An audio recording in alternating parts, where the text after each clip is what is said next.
Well, welcome back, and I'm so excited today to have you with me. It's going to be a great day. We're going to dive deeper into Faith Infusion Volume 1, and we're going to talk about a couple of things that a lot of times it's not something that we really focus in on when talking about faith, unless we're in that message or in that scripture and it comes up, and we may talk about it in that way. But there are several times that Jesus deals with the disciples, and it is recorded, and mostly in Matthew. Luke records one, but in Matthew's gospel, Matthew wanted us to know that the Lord actually rebuked them for having little faith. And this place of, O ye of little faith, there are 5 places in the Gospels that it is talked about. Again, 4 in Matthew, 1 in Luke. And so we want to look at those together to determine really what was he talking about and why did he deal with them about their little faith. We've looked at the fact that the centurion and the woman who needed her son, Peloponnesian woman, needed her, not her son, I'm sorry, needed her daughter healed. And so we needed the servant healed with the centurion. And Jesus said these people had great faith. So he handed out the great faith awards to 2 people outside of the kingdom. But many times when he was dealing with them about little faith, he was dealing with the disciples directly about their lack of faith and trust in what he had already promised that they would have and how they would function. And so Well, let's go into some of that. Let's go right to the first place that it is found. And as we go through this, ladies and gentlemen, what I want you to understand and what I want you to grab hold of is I want you to grab hold of how each of these places deal with a place in our personal lives that we can use to advance our lives in God. Okay. And so the first place he deals with is the place of anxiety.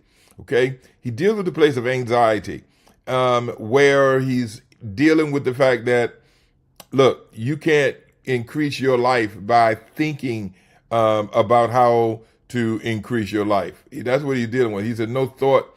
He says, so watch. Let's go there. Verse 25 of chapter 6 of Matthew's gospel. He says, therefore I say unto you, take no thought for your life, what you should eat or what you should drink, or yet for your body, what you should put on. Is not the life more than meat, and the body than raiment? Okay, so he immediately says, don't even think about those things. Don't put your mind on those things. And then he says this. He says, behold the fowl of the air, for they sow not, neither do they reap, nor gather into barns, yet your heavenly Father feedeth them. Are you not much better than they? Now, I've gone and looked at how birds eat and how much they eat in a day. And there are birds that literally eat their body weight in a day. There are birds that literally eat their body weight in a day. And so if God provide for them without them having to have a barn, without them having to sow or reap, listen, man, that is amazing. That is amazing. He says, which of you by taking thought can add 1 cubit unto his stature? He says, if you thought about it hard, if you are a certain height, can you think about it hard enough to now grow? Can your thoughts make you grow? Then he says, and why take ye thought for raiment? Consider the lilies of the field, how they grow. They toil not, neither do they spin. And then he says, and yet I say unto you that even Solomon, the wisest man and one of the richest men that has ever lived, in all of his glory was not arrayed like one flower. He said, and all that Solomon had and all the beauty that he created, all the stuff around him, he was not near unto a flower. That is amazing. He says, wherefore, now here it is. Here's the verse 30. He says, wherefore, if God so clothe the grass of the field, which today is and tomorrow cast into the oven, shall he not much more clothe you, O ye of little faith? That is an amazing statement. O ye of little faith. So what you can actually come to, you can come to the place that say, well, if I have faith, then everything you said to me prior to this is now available to me. Because you're saying the reason why I'm anxious for these things is because I don't have faith.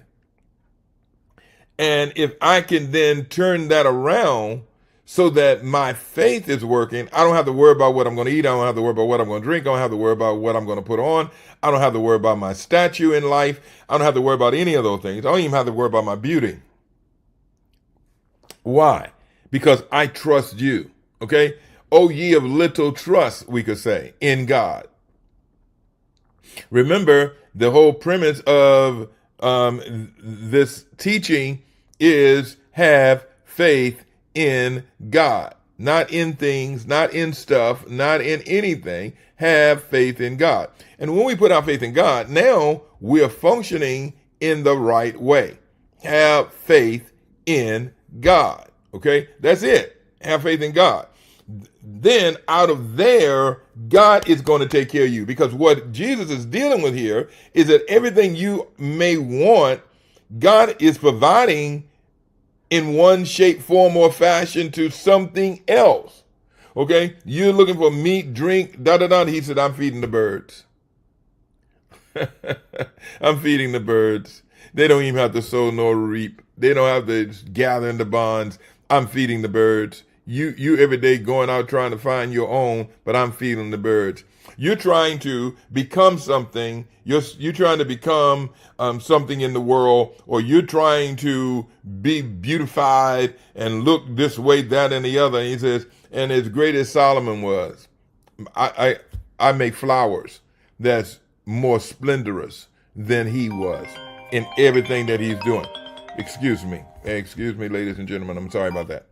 So that is really important for you to get. All right, are you getting this? Okay, really, really, really, really important for you to get, because when you get this, when you really understand that God, the Lord of glory, okay, is going to provide for your life everything you need. Everything you need is provided for. Everything. Wow. Then I can trust him for it. So look, let's do this real quick. Before we get too deep into this, let's go over to Luke chapter 12. We're going to go to Luke chapter 12, and we're going to look at the account in Luke, because this same account is in Luke. Luke also talks about this account where Jesus deals with them about little faith, but that's the only time he uses the term. And I told you the rest of the times are all in the book of Matthew.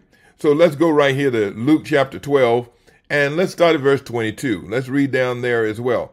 And he said unto his disciples, therefore I say unto you, take no thought for your life, what you shall eat, neither for your body what you shall put on. The life is more than meat, and the body more than raiment. Consider the ravens, for they neither sow nor reap, which neither have storehouse nor barn, and God feedeth them. How much more are ye better than the fowl? And which of you, by taking thought, can add to his stature 1 cubit? If ye then be not able to do that thing which is least, why take ye thought for the rest? Goodness, that's a great statement, isn't it? Consider the lilies, how they grow. They toil not, they spin not, and yet I say unto you that Solomon in all of his glory was not arrayed like one of these. Amazing.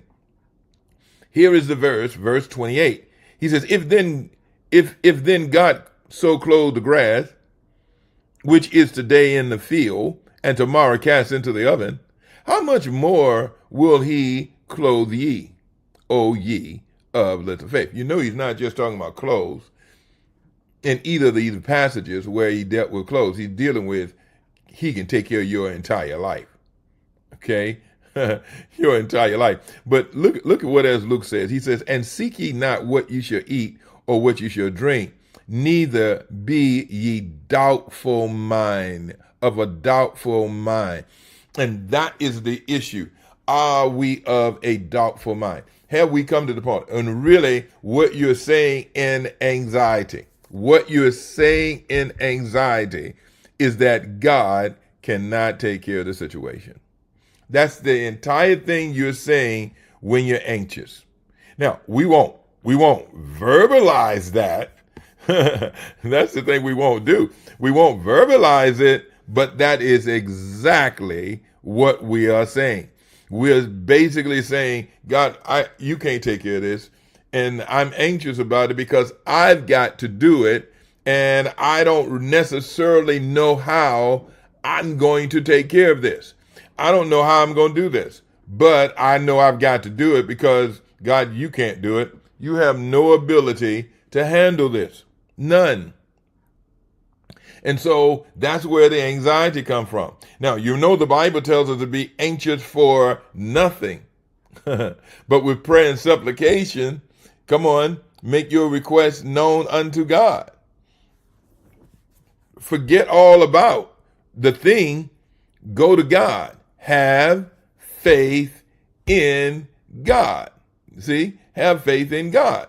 And you can then walk through every situation that you are facing.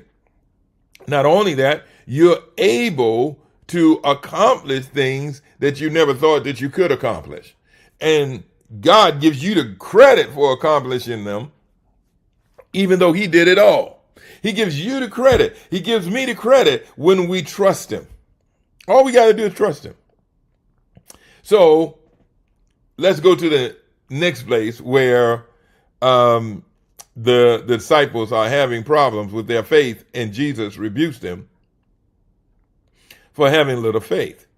Now, watch this. In Matthew chapter 8, we're going to go to Matthew chapter 8, and we're going to start at verse 23. And it says, "And when they were entered into a ship, his disciples followed him. And behold, there arose a great tempest in the sea, insomuch that the ship was covered with waves, but he was asleep." Now, this is an amazing thing, guys. You got to understand something, and I wrote it in the book. This is not a yacht.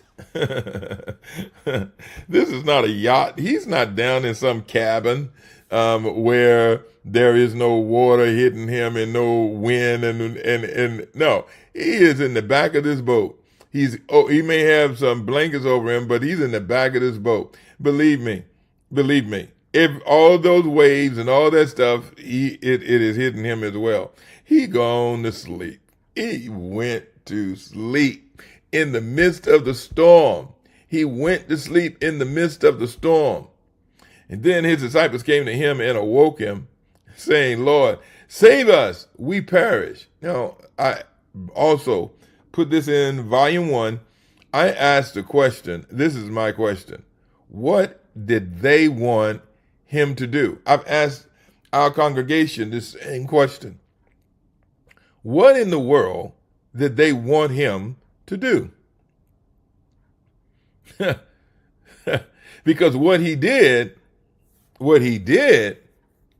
they didn't expect at all. They didn't expect him to do what he did at all. Not at all. And so what is it they're expecting? They're expecting him to get up and help them bail water. They want all hands on deck. That's what they want. They want all hands on deck so that he'll get up and start bailing water with them. That's all that they can think about. He says, "Save us, we perish." Say, how is he going to save you? What is he going to do? You don't expect him to do what he did, and we know that because of their response to him once he does it. Once he does it, we now see their response. Now, watch this, guys. Look at what happens. Look at what happens. "And he says unto them," verse 26 is where we're trying to get to, and that's where we are. He says, "And he said unto them, Why are you fearful?" Now, and then he follows that up with, "O ye of little faith." Now, he says, "Why are you fearful?" Okay. Now, these are fishermen. These are not guys that have never been on the water and encountered rough waves. They've been on the water before and had rough waves. They know how to fight through some of this. This is an amazing storm for them to think that they're going to die, okay, and that they need Jesus to help them. This is an amazing storm. Now, I believe, because let me read, and so I can tell you my thoughts about this. "Then he arose and rebuked the winds and the sea, and there was a great calm." All right. Now, I believe the reason why they were struggling to now win in this situation had to do with the fact that I believe that this was a demonic storm. I believe, why? Because of the word rebuke that's used. Okay. Jesus arose and rebuked the wind and the sea. Okay. And so that makes me believe that it was a demonic storm and everything calm. So in essence, he, expelled the demon from the storm, and the winds came back into order. All right. Now, he says, "Why are you fearful?" Well, again, if it's a demonic storm, it's beyond their ability to handle it. Right? It's beyond their ability to handle it. They've never seen winds hit this way, winds toss this way, waves hitting the boat. They've never seen it at this level. That's what and inside of them, they most likely can feel wow, man, we're about to perish. We're about to die. This is a major storm. We don't know what to do in this thing. Jesus, we need you to help. Come on. Help us get this water out of this boat so that we can survive. We need all hands. And Jesus rebuked the winds and the sea. Now, verse 27, let's finish it. It said, but the men marveled, the disciples marveled. That's who's marveling, saying, what manner of man is this, that even the winds and the sea obey him? Now, they're fearful again. They're fearful again, but this time for another reason. Because they've seen someone greater than the wind, greater than the storm, greater than the sea, greater than everything. That's what they now see. And that is more fearful to them than the winds that they were facing and the death that they were facing. They're like, oh, who in the world is this? Okay? Now, I want you to get this. Jesus says, oh, ye of little faith. He says, why are you fearful? Oh, ye of little faith. What did Jesus expect? Now, we know now we can come to some conclusion about what the disciples expected. But what did Jesus expect? Jesus expected that they would do what he did. Wow. Why? He said, oh, ye of little faith. Basically, I told you to go to the other side. I told you, let's go to the other side. So when I told you that, now listen to me for your life. When I told you that, nothing could stop you. When I told you that there is nothing on this planet that can stop you. Nothing on this planet that can stop you. Because I told you to go to the other side. And that is what is going to happen. You're going to the other side. And whatever comes up in life, you have to say, I'm going to the other side. Why? Because God told me to go to the other side, and there is nothing that you can do to get in the way of me going to the other side. I am not moved, or I have no fear of you in any shape, form, or fashion, because I'm going to the other side. Jesus wanted them to take their place because of his words. Okay? That's all that he wanted. And that's what he expected. That's why he went to sleep. Nothing can stop you from getting to the other side when you know I told you to go there. See, even in our lives, we want Jesus actively involved in everything that's going on in our lives, even though he's already given the instructions to what to do. Jesus saying, I can go and rest. I'm not going to stay here and do every little piece for you. I told you what to do. I told you to build the business. I told you that I am with you and I'm telling you to build the business. You come up against a little headwind and all of a sudden crying back to Jesus, Lord, could you help me? Lord, can you help me? Lord, well, I don't know what to do. Lord, this, that, and the other. And Jesus had already told you, build the business. Jesus already told you to do the ministry. And now you now facing some upheaval. So tell the thing, get out of my way, because I already know that I'm already blessed. I already know that I have instruction. I already know I've been provided for to now build what God has told me to build. Get out. You might as well just get out of my way. You see, that is the mentality that we've got to do. So come on, let's keep going before I run out of time. All right. So Matthew chapter 14 is another place. And this is a major place here. Okay. And here Jesus has been up in the mountains. He sent the disciples away.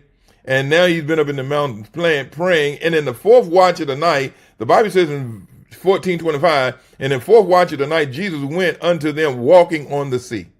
And when the disciples saw him walking on the sea, they were troubled, saying, it is a spirit.